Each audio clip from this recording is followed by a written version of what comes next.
All right, welcome back to the 1090 podcast. I'm here with Sowell, and it's going to be a brutal podcast as usual. And I'm going to start with the obituary of your brother.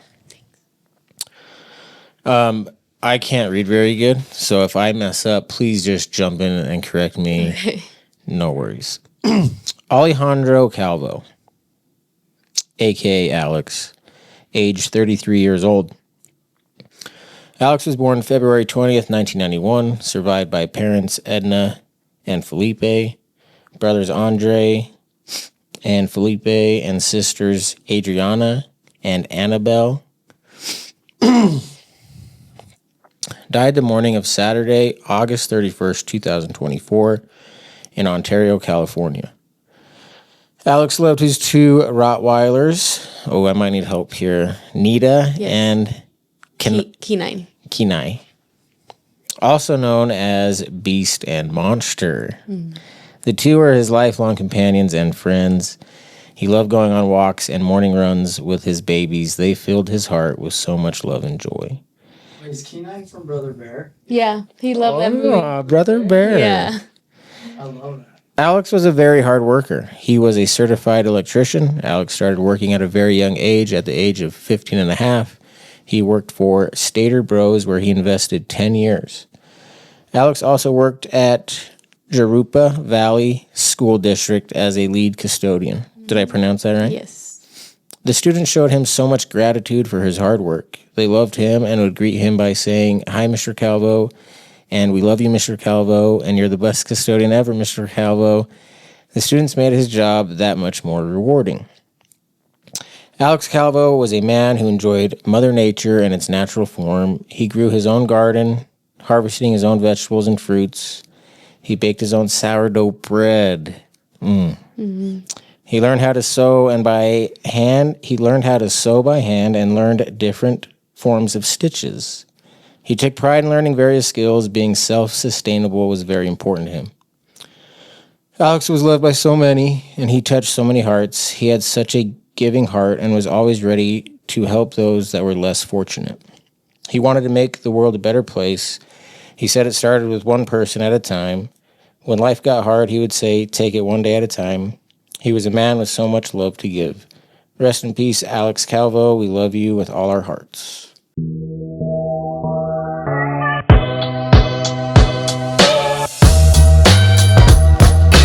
Life's 10% what happens to you and 90% what you're going to do about it. All right, welcome back to the 1090 podcast, where life's 10% what happens to you and 90% what you're going to do about it. Anna, we got through the obituary. Did you write that? I did. I wrote it for him. Nice. How was that experience writing an obituary for your brother? It was hard. I actually, the whole process in general was, I kind of took care of most of it. So I was like moving nonstop, and I was trying to find the words really, and how to sum up who Alex was and what he was known for. So it was hard, but I got it. Yeah, you did a beautiful job. Thank you. It's your story. It's your brother. Thanks for coming on, by the way. Thank you. I appreciate you. Not an easy topic to talk about, and it can come with a lot of emotions and judgment even, which isn't easy to handle. But where should we start with your story? Do you want to start where it used to be good and got bad, or where do you want to jump into this thing? Let's start at the good, and then... Okay, yeah. Let's build it up, and then we'll break their hearts later, yeah. So Alex is the youngest of 5. He's the baby, and he's always been very resilient, very strong, very brave. He kind of has that character where nothing can really get him down. He's the type that will keep pushing against the odds. He believes in, if something doesn't work out, you'll find a different way. As long as there's a will, there's a way. He started working since he was 15, so he was very much so a workaholic, loved to give back to his community. So Alex was 33 years old, and Alex and I, and my family in general, like my mom, my dad, me, my kids, we all lived together 32 years of Alex's life. Wow. Under the same house. Oh, wow. So he was not just my brother, but he was not just an uncle. but he became like a father figure to my kids as well. Taught them skills. If they didn't behave, he would like You guys were super close. Yeah, extremely, extremely close. I finally decided to leave the nest to move to Utah. My entire family, we got up and relocated. And do you like Utah? How's that been? I actually do love Utah. I feel like it's so calm. I feel like for me, it was more preserving my children's childhood, and it really does that. I feel like a lot of the kids come out. It's a different lifestyle, and I love it. Yeah, I do too. Good place to raise a family. Oh, Good yeah. place to raise a kid. Yeah, I love it. And I try to get him to come out here. I would tell him, hey, come check it out. You'll love it, because he's all about Mother Nature. He loved hiking and all of that. Good place to be if you like the outdoors. Yeah, and he was just like, oh, I don't know. He goes, I don't think it's for me. He visited once, and he was just like, oh, I don't know. So he was still like in the middle. He wasn't sure. He moved out also and was living on his own. So my parents finally had an empty nest. Then my mom got diagnosed with cancer. So then she decided to follow me and move out here to Utah. And then, now keep in mind, Alex is my mom's baby. They're like best friends, two pieces. He's the youngest. I'm the youngest of 5 as well. So So it's like they were together all the time. I mean, they would go have breakfast together. So that was a little bit of a hard for Alex to take in, that kind of like everyone we all lived with in the same household was shifting to a whole new state. Yeah, it's like you guys made this everyone like left the nest all of a sudden, and then the cancer thing, and the world just started. Honestly, I felt like it was starting to crash in Alex's mindset. Like he just felt like things started to change, and a little too fast, I think. So then my mom, she went to remission. She beat cancer. They were already in the middle of building their home in Utah. So there was really no going back, like saying, oh, okay, I'll stay here. Even though she was kind of like, after she beat cancer, she wasn't sure if she still wanted to move. But she followed through because she did love it. When you see Utah, you can't unsee what you see, if that makes sense. And so she did the transition. When they were building their home, there's certain things they didn't upgrade because Alex was an electrician.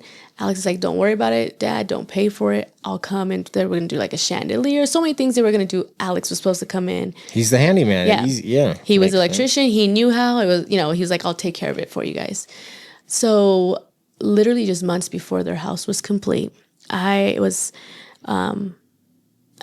got the call September 1st. And I was in my room actually, and I don't know what I was doing, and I see the phone ringing. And I'm like, San Bernardino County. I knew it was California. I was like, who would be calling me from San Bernardino County? Something inside told me to pick up that phone. I almost didn't, because I was like, I didn't recognize the number. Usually you don't pick up those, maybe. And it was a weekend, and so I was like, So I picked it up. Something just in my heart. And when I picked it up, the lady goes, hey, hi, I was calling to see if you're a relative, Alejandro Calvo. And I go, yeah, it's my brother. She goes, I need you to verify some information. She needed to make sure I was who I was. And then this day sits with me, and I can never shake it. She starts to tell me, okay, there's something I need to tell you. And then as soon as she said, unfortunately, right away I stopped her. I go, are you about to tell me that my brother passed away? And she goes, I'm sorry, but unfortunately, your brother was found. And I felt like my world froze, like it just stopped. I literally felt like I was just standing there, but was like, there was no emotion, no nothing. And I had to walk out of my bedroom because my parents were staying with me until the house was fully built. Now I had to go tell my mom and my dad my brother had just passed away. So I have this lady on the phone. I tell her, she asked me if I knew my parents. I say, oh, they're staying with me. So here you have me now walking from my master bedroom to the living room, to the kitchen. My mom was cutting because she was making eggs with potato. So this was in the morning. She's cutting potato, and I look at them and I'm like, I just said, Alex passed away. Like I didn't know how else to formulate this, and my kids are all asleep. You're still in shock yourself. Still, like, am I really about to say this out loud? Yeah.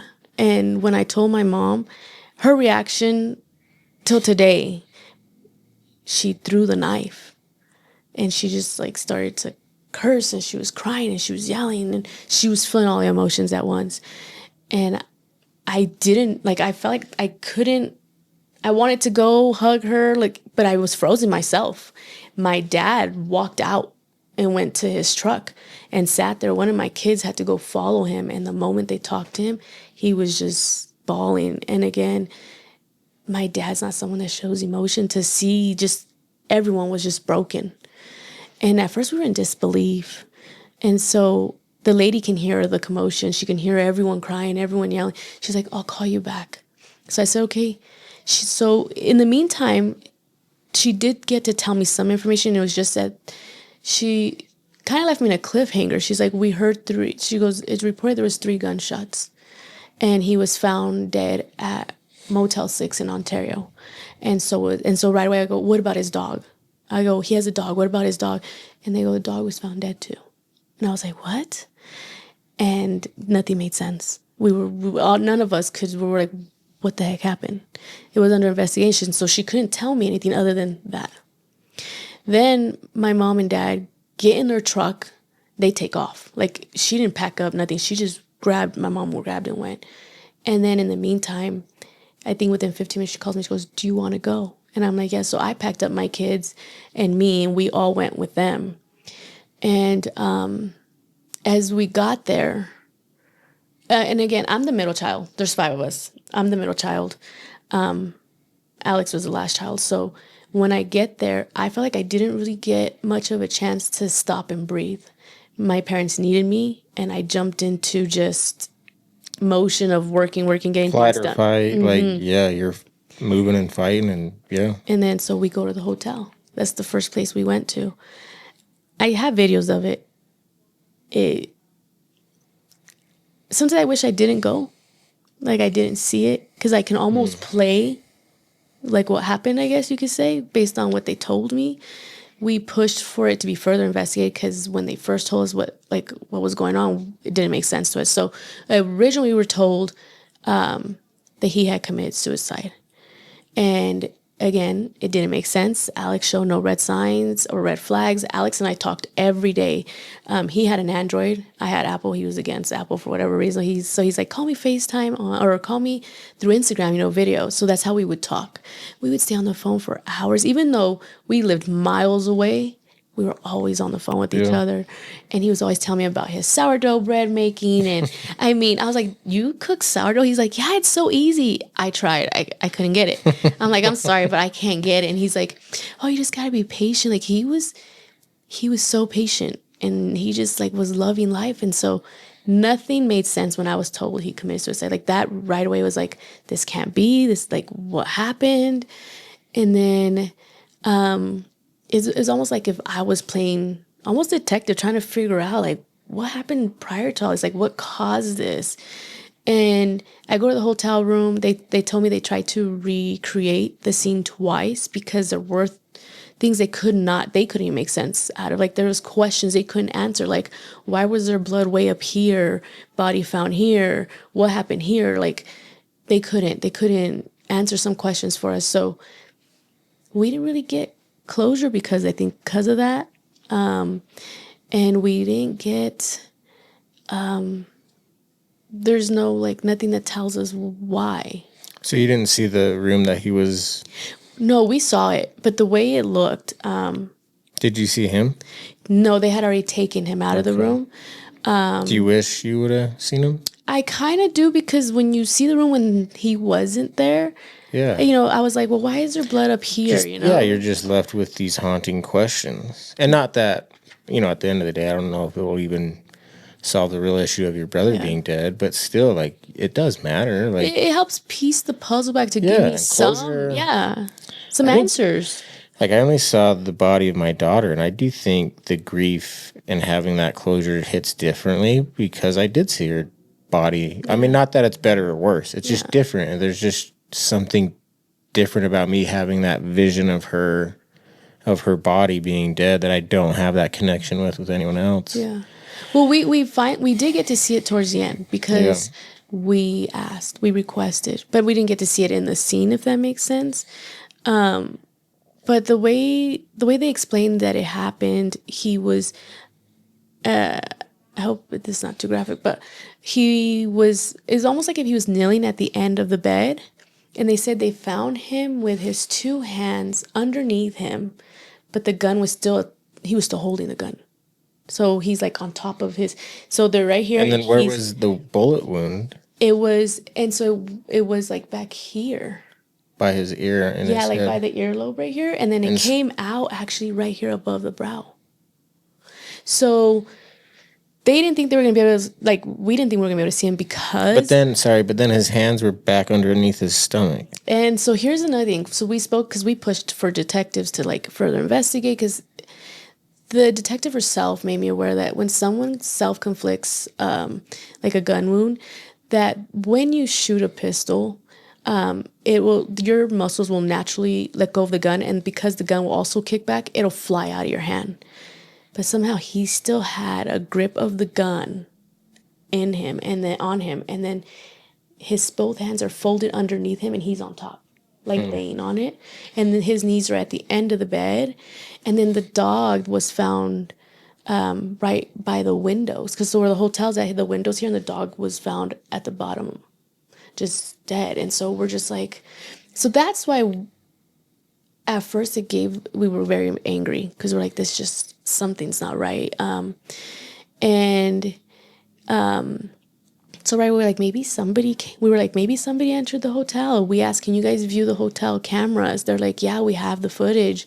I was like, okay. So then there was 2 different police departments covering this, one being Ontario and then one being the actual like sheriff department.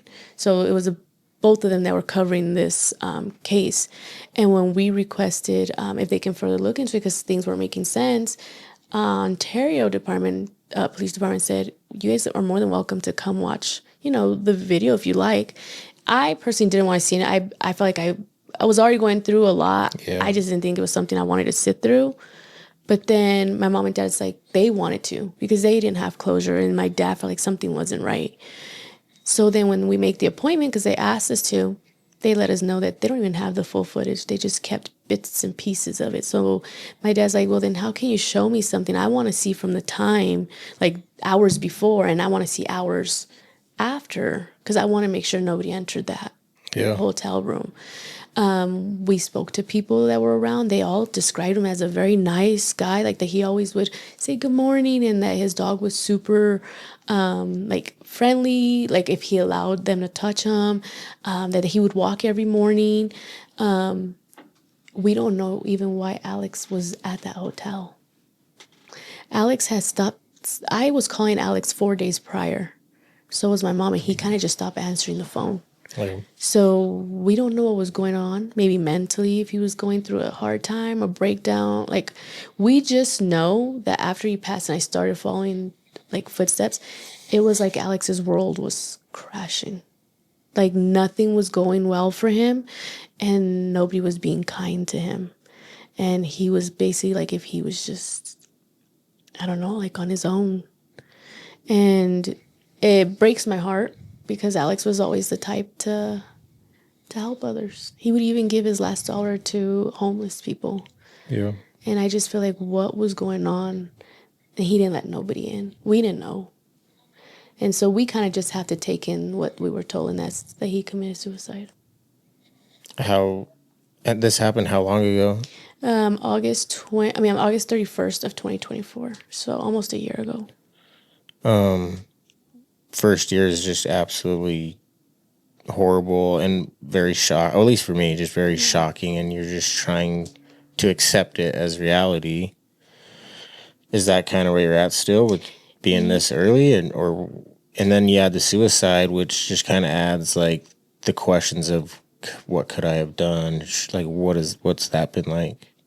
It's been hard. I feel like honestly, it comes in waves, and sometimes I sit there and think. I'll be in my car and I just sit like, how is it almost a year? Felt like it just happened yesterday, and I did carry a lot of guilt for a while because I felt like I left him.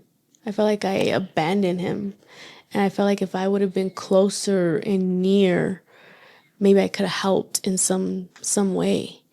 So that the guilt, it eats me sometimes, and I find myself, I was losing myself when he first passed. I want to say the first 6 months, I was running 3 times a day just to numb my mind because I felt like it just would not shut off.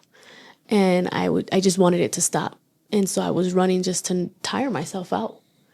And I finally, something clicked and just told me, like, Alex wouldn't want me to live this way. And I got a grip of my life again. And I told myself, like, take it day by day.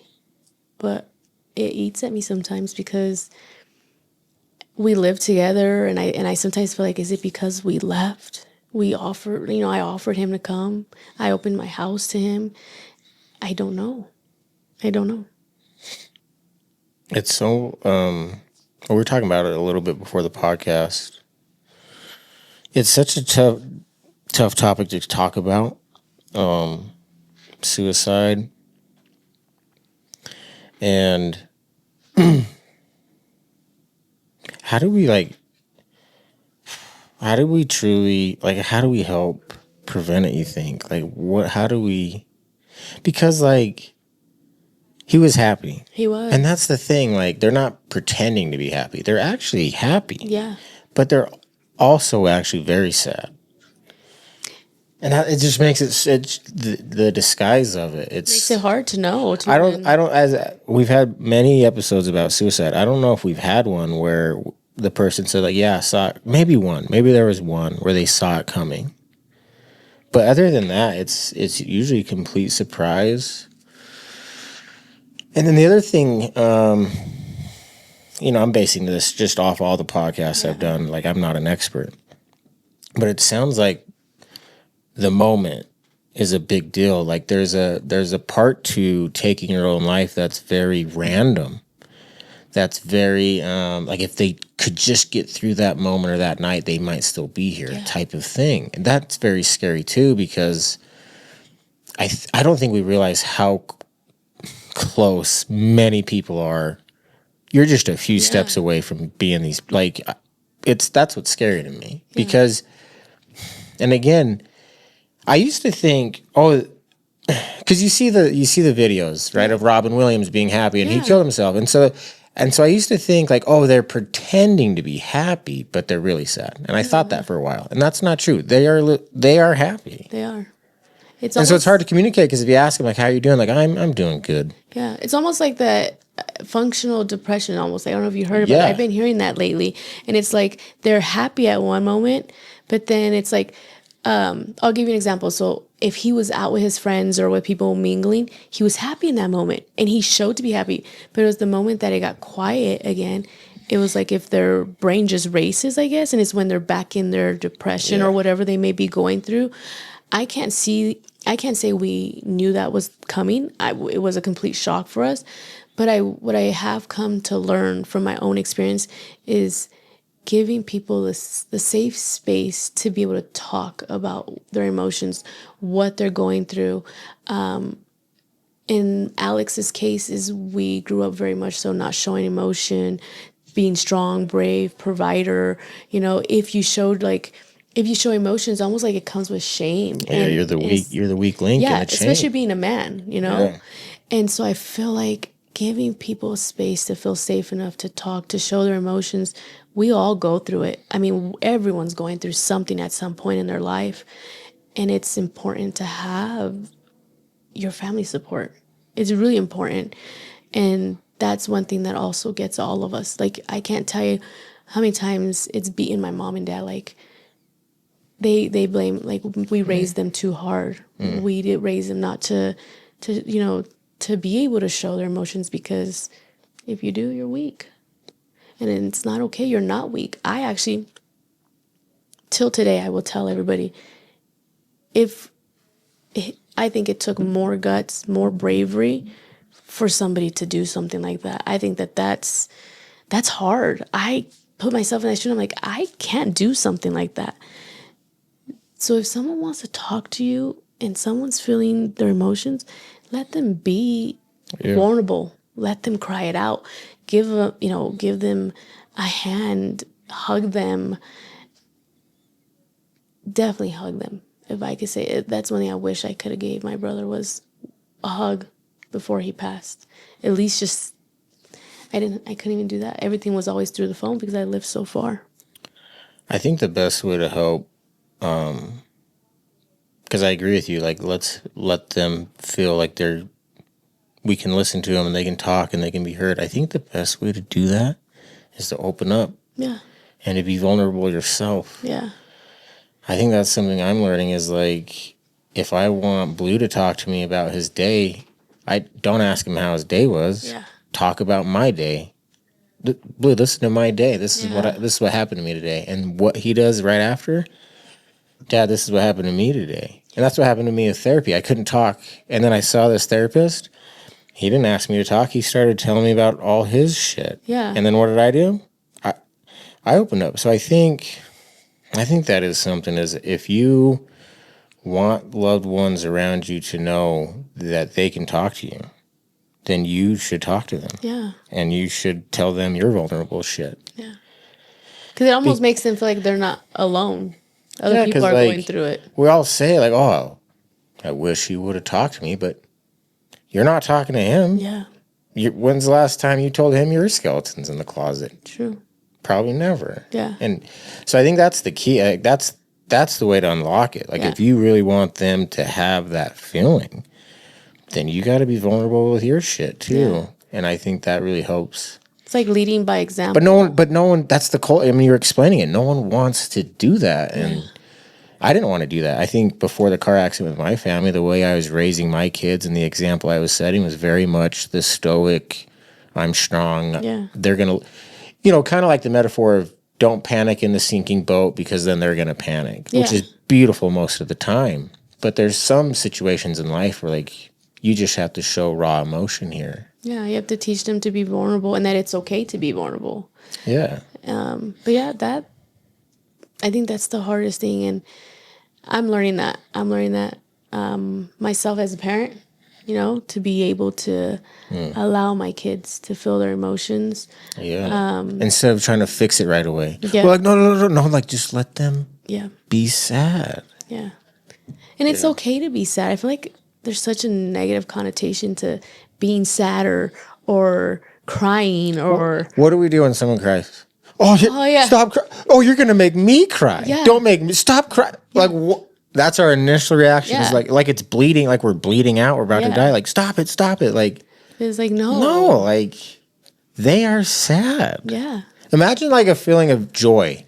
And then someone's like, stop being happy. And you're just like, what? Like... Why? Yeah. Okay, like I'm happy. Yeah, like that doesn't make any sense. Yeah, I think that's important. It's important to let people feel their emotions. Yeah, I think it's the whole Jesus thing, like the golden rule, like treat others how you want to be treated. So if you want them to open up, you got to open up. Yeah. Going through this, losing a brother, what did it do to you? How did it change the Anna from before to now? Honestly, I feel like the old Anna died that day that he passed. Well said. I'll tell you, because I look at life different. I got to a point where I felt numb, almost like I didn't care. Like I felt like I lost something so important to me that I felt like there's nothing else that God could or anyone could take from me. Yeah, that you're playing with house money all of a sudden. Yeah. Like, I just went through the worst thing, so bring it on. And so it's like, what can you take from me? Yeah. I just lost the most important person. My brother is my best friend. Like I said, I would talk to him all the time. We grew up together, lived together for so long. So it was like, what else can you take from me that will kill me more inside than I'm already? I feel like I was dying inside. Yeah. And like I said, it was almost like I was like, okay, let's see what else life is going to, because I just felt like it was, my world started to crash at that moment. So I was just like, it's almost like, well, what else is life going to throw at me? Yeah, when's the next shoe? Yeah. Yeah, and how do you manage that thought or fear of, because you've been through, I mean, once you've getting smacked in the face, like, I mean, mom gets cancer and then brother does this, like, and how do you handle that fear and raising a child? Like, how do you not let this trauma roll over you onto them type of thing? Well, I started to get anxiety really bad. Like I felt like I was getting panic attacks to the point where I get that feeling like I just want to run. I tell him almost like Forrest Gump where he just runs. Yeah. I was like, I was like running. Yeah. I was like, that's how I felt. I just wanted to go run. And I think that's why initially that was the way I was able to turn the noise off when he first passed. Is I was exhausting myself by just running. And I think I've gotten it now to where I get still some panic attacks here and there because it feels surreal. Feels like this didn't really happen. Sometimes I feel like wake me up from this nightmare. But I take it day by day. I feel like that's all I can do. I think I've gotten a little better than when he first passed. But I don't think I get told a lot with time it's going to get better. I feel like it's not going to. I just have to learn to manage. Yeah, I don't think it's... Well, in some ways it gets worse. Yeah. Because, like, just the length of time of you not seeing them or being with them goes on. Well, that's worse. And then, like, the question, like, you know, your memory is, what are the memories going to be like 20 years from now? Yeah. How much of them are still going to be there? And that's why I think it's important to try to talk about them and look at pictures of them. Because, like, even now, there's examples, like, people ask me questions like, what was their favorite animal or drink or food or sport? And it kind of takes me a minute, like, what was it? And that's very sad, like, this slow process of, like, as time goes on without them, like, your brain, like, it's just naturally harder to keep all those memories there. Yeah. And that's why I actually encourage my kids now, take pictures, take videos, because that's all you have. Your memory can only last you so long as time goes. Yeah. And that's why my Instagram kind of turned into Alex's. I kind of basically was putting everything I had of his because I knew that there would come a time where there was something I wasn't going to be able to remember, but I at least have something to go back and look at and kind of just reflect back on my memories. And that's one thing I tell everybody. I carry Alex's memories in my heart. Like, Alex and my son are only like years apart because my brother was very young when I made him an uncle. And so it's like I carry all those memories when he helped me with my kids, when he, like, you know, those things I feel like no one can ever take from you. Those things never go nowhere. Well, how do people approach you when they hear the news of your brother and how he died? Is it awkward? Is it, do people avoid you? Or is it the same? How would you explain that? Be honest, it was maybe about a week ago or two. I barely opened up to talk about how Alex passed. Everybody knew he passed, so it was always like the generic, oh, I'm sorry for your loss, my condolences. I didn't know how to navigate with sharing that it was suicidal because I didn't want anyone to think of him less or to isn't think that bad. shitty though? Yeah. Like, that's so, like, that would be so cool to change. Like, if we all just had the understanding that just because they did that doesn't mean they didn't love people or they weren't strong enough. And it doesn't make them a bad person. No, it doesn't. Like, it's an illness. Yeah. Like, do we get mad at the person who died from, like, liver cancer? Like, no. Like, and that's why I tell a lot of people it's a mental illness that I feel like a lot of people don't realize. It's something they're emotionally going through that you can't physically see when someone's sick. Yeah. But they're battling something. Like, even me, like, losing what I lost, like, I'm depressed. Or I think it's just grief, honestly. I don't even know if I'm depressed. I think I'm just grieving still. But that's a separate battle. Like, I'm not dealing with mental illness of suicide ideation. Like, because I don't have that illness specifically. Like, it's a specific illness. Yeah. And that's what's frustrating to me is, like, people just kind of, like, all of a sudden think they know everything about the person. Yeah, and they don't... Like, he couldn't hack it, or he, like, oh, it's just comes makes like me a sick. negative, like, oh, he couldn't keep pushing forward. Why did he give up? That's one thing I do hear. When I finally shared his story, some people were like, one person was like, you got to just let his memory rest, because I was sharing him all the time. And so I wasn't ready to share it, but last week, I want to say, or 2 weeks ago, I shared it. And I kind of got a lot of good feedback, because a lot of his friends found my Instagram because I was sharing him. And, I'll tell you this, he filled up an entire funeral home. I mean, there was no more seats. We didn't know half the people in there. But he touched so many people, so many people that's kind of what kept me, because I didn't want people to have a bad image of him. Because I knew, because I've had friends that have lost people to suicide, so I knew people can have a way of looking at it in a bad way, and I didn't want him remembered that way.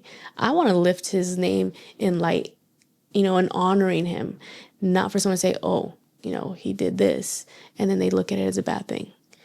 Yeah. And that's why I choose to share his story, and I talk about him a lot on Instagram. And I finally got the courage because I didn't know how to even put it in words or how to even tell people of how he passed. But what made me finally do it is the fact that it was Mental Health Awareness Month. And I said, we got to make a change here somewhere. And he always told me it took one person to change something. It just took one person to stand up. So I finally said, I'm going to talk about him. I'm going to talk about his story with the hopes that it touches someone's heart and know that they are loved. Because if my brother could have been here to see how he filled up that funeral home, how many lives he touched, and how many stories we got told, I think it could have changed a lot. Because he would have felt like he was doing something good. Yeah. And I don't know. I always think that I feel like maybe I could have saved him. I think that's another guilt of mine that I carry that haunts me, I guess. But we'll never know. Yeah, that's so unfair. Yeah. I hope you keep talking about it because, one, like, again, that's another reason that it's hard to talk about is even when it happens to families, they don't want to put it in the obituary. They don't want to say that's because their fear of what it might look like for them. But if we could just, like, he committed suicide. This isn't good. Like, how do we stop this? Not good. Yeah. We just don't share things. I feel like by not talking about it, we're almost who are you helping? Yeah, we're not helping. I mean, I guess your ego. I'm not sure. Yeah. Yeah. Because I've had like quite a few people where I see where they don't share like the cause of death and they don't share it till later. But sometimes I'm like, if we come together and we all share our stories, I honestly feel like we could be saving people's lives and touching people's hearts because they get to hear they're not the only one going through something. Yeah, plus, like, what is you're sharing your Super Bowl pick or your Jelly Roll concert? Yeah. Why can't I talk? Like, what are you sharing over here? Yeah. That's so cool that I can't share my dead brother. Like, nice Cheetos by the pool. Yeah. Oh, but you can't talk. Like, what are we doing? So, I'll tell you, like, I had stopped sharing him so often because I started to kind of feel like I almost felt like I was overwhelming people, I guess. Or I didn't want people to feel like, dang, that's all she's talking about. But I feel like unless you've actually experienced a loss of a loved one, and even though you try to be supportive as a friend or a family, but unless you've actually walked the walk like we have, I feel like you don't understand the capacity that we do. You want to hold on to as much as you can. And I wanted to scream his name through the top of my lungs, and that's just the way I felt was the right way to do it, I guess. Yeah. Can I read this from your Instagram post? You just titled this Grief. Losing my brother has been the hardest part of my life. Nobody or anything could prepare me for the pain I have endured and experienced. Unfortunately, life keeps going. I love that. Unfortunately, life keeps going. In the meantime, I feel stuck in limbo, all while left with many questions, yet no damn answers. Although I don't understand, I learned grief is weird. I just love the real raw, like I feel stuck, I feel in limbo, I don't understand. Grief is weird. What else about grief do you think is weird that maybe we haven't covered yet? That it comes in waves. You could be good at 1 minute, and then the next minute you could be bawling. And you're feeling all the emotions. I think that's probably what I feel most days is like it comes at waves. Yeah, and then have you felt you can kind of, what's the word? Not predict, but kind of you can see it coming, like the transfer of waves. Yeah. Can you tell, like, oh man, like I need to cry.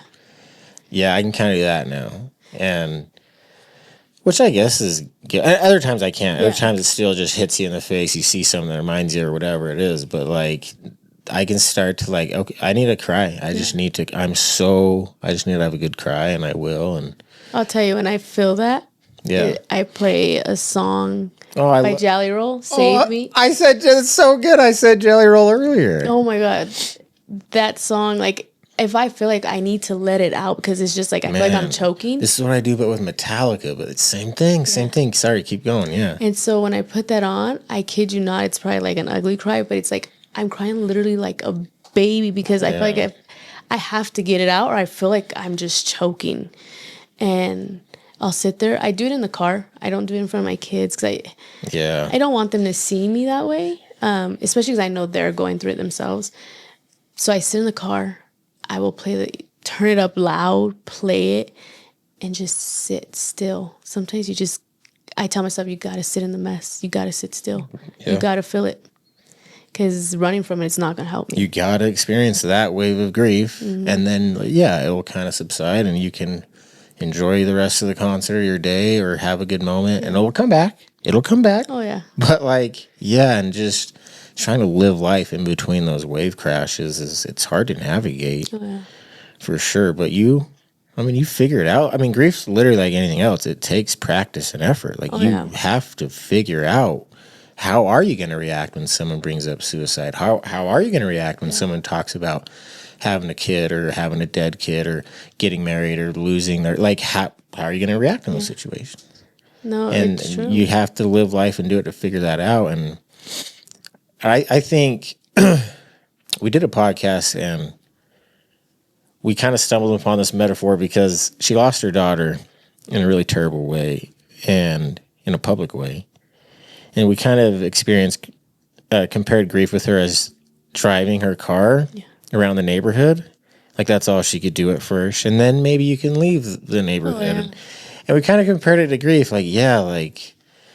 First time back to the grocery store, you're just a mess and you're crying. And then the second time was a little easier. Yeah. But that's literally it. You said you died that day. And that means you were kind of reborn into this person as well. And it takes a minute to learn how to walk again after that rebirth. And and I think I think mine was a little bit different because I would go looking where he lived. I would drive to the hotel and be parked outside. I wanted to feel his presence. I would go everywhere he would go.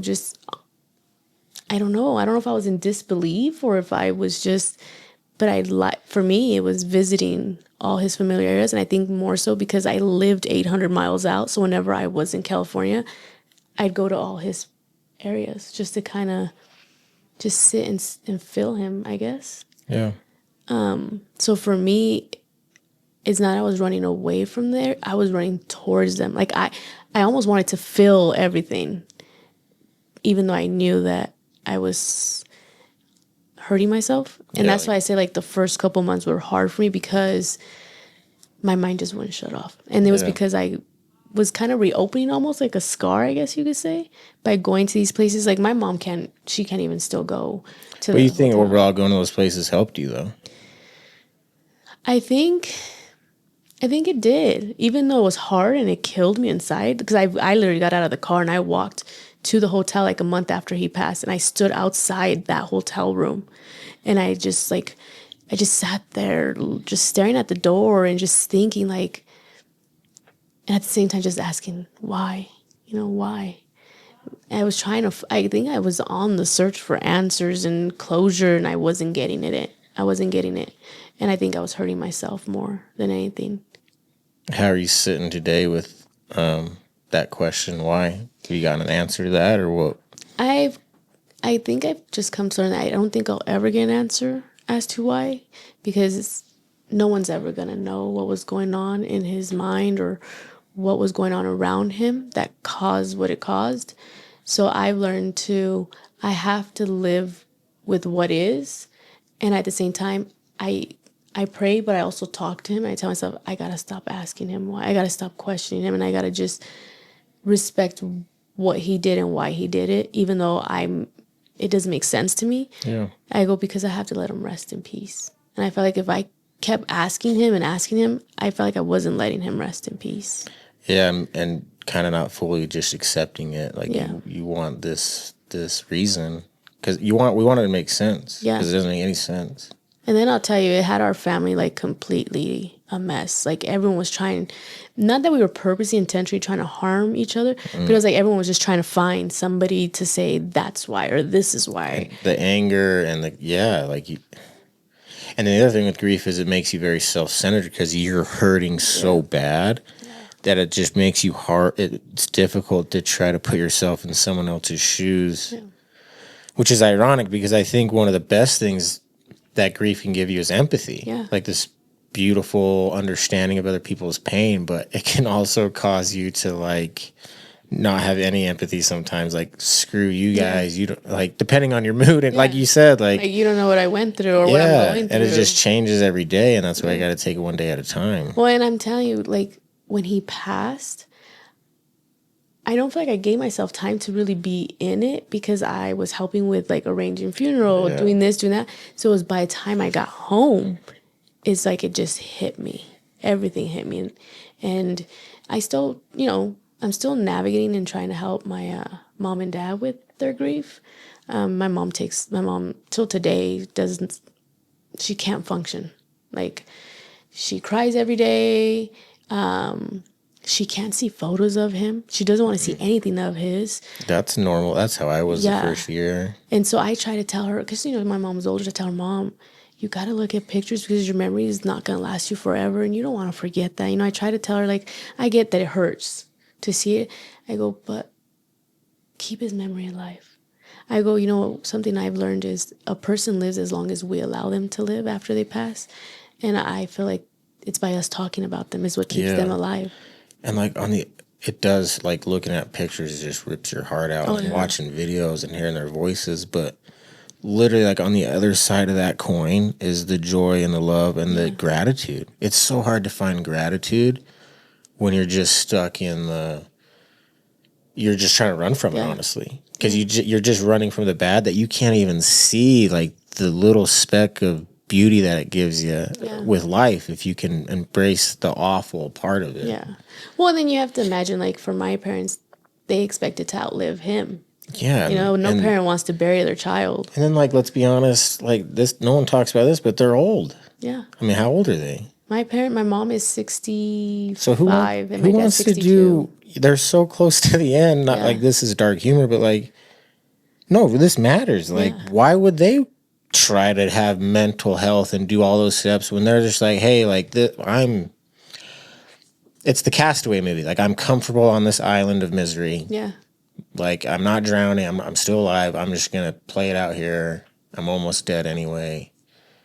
And I'm sorry, like, I'm not trying to hate on, no. It's just, I'm just trying to understand them. Like, and I think that if, one of the reasons that I have to keep going is I'm 34. Yeah. And I have a little kid. Like, I just have to. If I was 65, you'd be I don't know if I'd still be here. Well, and that's to be honest with you. And like, I don't know if I want to live that. Yeah. So like the level of empathy I have for them, like that has to be so hard. Like, because there's part of me that doesn't want to get better. Yeah. There's part of me that just wants to be mad and sad forever because that's a really raw, real part of the feeling. Oh yeah. And that deserves respect. Yeah. And believe it or not, I think that's exactly how my mom feels. Like, that's what I'd feel if I were them. Like, fuck this. Like this, I'm not trying to spin this as good. This sucks, and I'm going down with it sucking. When I was just talking to her literally before coming out here because she was going through it, and the bank called her because, they closed out all his assets, but for some reason they got a letter from a bank, so she had to go deal with that. And again, she doesn't like seeing anything of his yet. And so she's very angry, and so something I didn't mention, she was in a car accident months prior to her cancer. She almost died in that car accident. Her Jag SUV, like the body was just like slid off the SUV. And even like paramedics and stuff are like, how is it you're even alive? Is there part of her that's just like, I can't die? Like, that's what she keeps telling me. I can't die. Yeah, that's what she's telling me. Like, why is God keeping me here, but my son's not here? She goes, I'm old. You just have to laugh or cry at that shit. Like, and that's crazy. She's like, I keep beating the odds, but I don't. She tells me, I don't know what my purpose is. She goes, I lost my son, my best friend, my everything. And so I'm the one that's over here trying to like help her see, I guess, the light at the end of the So tunnel. the thing that helps me is just like your question, why? Yeah. Like why? I think culturally that gets shit on. Like, oh, don't be woe's me. Yeah. And I think it's actually a really good question because when the person you love most dies, it's a very natural question. Like, wait, why? They were healthy. They were kind. They were all these things. All these douchebags over here are still alive. So why? She tells me that a lot too. Yeah, like I think it's a perfectly healthy question. And then the thing I love about 1090 is, there is no why. It's up to me. Yeah. And however my sister reacts to it, or my friend, or my parents, or whomever, however they react to it, that's what it means for them. Yeah, that's for them, yeah. That's why it happened for them. Yeah. But I'm in control of why it happened for me. Yeah. And that flipped the whole thing for me is, I got to go make a why. Yeah. You get to Because control there is your no why. narrative. Yeah. It's up No to one me. gets to tell you. Yeah. And it's true because my mom's why, or like when she questions why, is way different than me. And Right. I'm, like I said, I try to help them. And I think people even look at me from the outside like, how are you still doing it? Like, I've had people tell me, like, I don't know how your mom and dad are doing it. Because if I would have lost my child, like, I don't know if I'd still be here. Yeah. And even though I haven't lost a child, but losing my brother who we grew up together and lived together again 32 years of his life, and he passed away at 33, that's hard. Really hard. Yeah. Yeah, I don't know if you've heard that song that says, how do you say goodbye to someone you've known your whole damn life? That song, like, touches my heart because it's like, how can I say goodbye to someone I've known him forever? I want to listen to the song now because how do you? Like, I don't know. And it's basically talks about someone that, like, I guess he must have lost somebody. Yeah. But it just hits it on the nose. How do you? Yeah. You can't. Yeah, I'm so sorry for what you've been through. Yeah, and thanks for wanting to talk about such a hard topic because no one wants to go there usually. Yeah. No, I appreciate you having me. I just felt like it was time to talk about it. Yeah, doing so good. Like, haven't even hit the year mark yet, and you want to talk about it. I think that's really good. Yeah. Is there anything else you want to say before we get into the movies and wrap this up? I just want to make sure. No, I think we covered most. You got it covered. You feel good about it? Yes. That's good. Okay. Well, wait, how do you want to do the movies then? You want to do some for your brother, right? Some of his favorites too? Yeah, I want to share some of his, and then we have some in common, so it'll be for both. So, Little Nicky's one we all love. Oh, Adam Sandler. I love it. Yes. Armageddon. Oh, Bruce Willis. And the young Ben Affleck. Yeah. And actually, there's some good people in that movie. Yeah. There's some they got a good cast. And then one that's his that was not mine was Knight's Tale. Oh, I love Knight's Tale. My brother Ray took me to Knight's Tale. And the announcer guy. Yeah. Oh my gosh, can I tell you a quick story? Yes. So I'm a public speaker. Yeah. And I also suffer from self-sabotage a lot. Like, I just have a part of me that usually in some of my public speaking gigs, I just do a joke that's awful on purpose just to have a dud. Like, this is awkward and sucks. And so I get up to talk to this high school, and I'm in the gymnasium, and so there's one side over here and one side over here, and I do the Knight's Tale. And I introduce myself over to this crowd, and then I turn around and I go, and hello to everyone else not sitting on a cushion. And no one got it. Flat. It was beautiful. Like, no one laughed. It's how I came out of the gate. It was truly awful. And self-sabotage will get you, man. But I love that movie. I love that announcer. Anyway, total cringe story from me. Had to share it. Okay, so I like this list. We have Armageddon. We have Knight's Tale. And Little Nicky. Yeah. Okay, and those were his favorites, or what? Well, we grew up watching Little Nicky, so I love that movie. Anything with Adam Sandler, really, so funny. I'm all about, like, comedian and love movies. I don't like violence or anything with like terror. a good rom-com. Maybe. Yeah. All right, so what are some movies you like? I like Pretty Woman. Good one. I like Dirty Dancing, Oh, yes. the older movies. I was about to ask you how old you were, but I can't ask that. You can't ask women that. You know, we can talk about suicide, but we can't talk about how old you are. That's just one thing you can't talk about. It's just like, I feel like the movies back in the day had more like romance. Oh, for sure. Way better. Yeah. And then one is not even a movie, it's just like a series. I love Gilmore Girls. I don't know if I've seen that one. Yeah, I love Gilmore Girls. Especially during the fall, I rerun that whole show. I love it. That's awesome. Yeah. Well, thank you so much for coming on. Thank you. Appreciate it. And remember, life's 10% what happens to you and 90% how you respond to it.